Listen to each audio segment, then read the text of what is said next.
DRM అంటే sir? DRM అంటే digital radio మోండియాల్.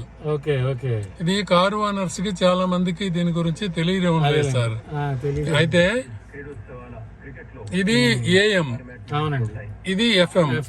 ఈ ఎఫ్ఎం ఏఎం ఈ రెండు కూడా ఎనలాగ్ సార్. అదేలేండి సార్. ఇది డిఆర్ఎం అంటే డిజిటల్ రేడియో. ఓకే.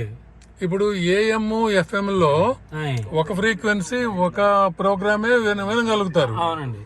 డిఆర్ఎం వచ్చేసరికి దీనిలో ఇప్పుడు మనకి వైజాగ్ ప్రజెంట్ పనిచేయడం లేదు సార్. అదేలేండి. టెస్ట్ ట్రాన్స్మిషన్ ఉంది. ఓకే.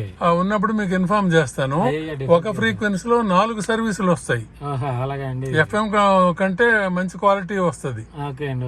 ఇది విజయవాడ, హైదరాబాద్, చెన్నై, ఢిల్లీ ఇలా మొత్తం 36 ఆకాశవాణి కేంద్రాల ద్వారా ప్రసారం అవుతూ ఉంది. అయితే ఇది కారు ఓనర్స్ కి, సేల్స్ ఎగ్జిక్యూటివ్స్ కి, సేల్స్ మేనేజర్లకి చెప్పాలని. తప్పకుండా వాళ్ళకి పూర్తిగా తెలవండి, వాళ్ళు సగం సగం చెప్తారు మనకి. డిఆర్ఎం అనేది ఇంకా ఫ్రీక్వెన్సీ ఇది సెట్ చేస్తున్నా. అదేలేండి. మీరు విజయవాడ అటు వెళ్తూ ఉంటారా దీని మీద? వెళ్తుంటాయండి.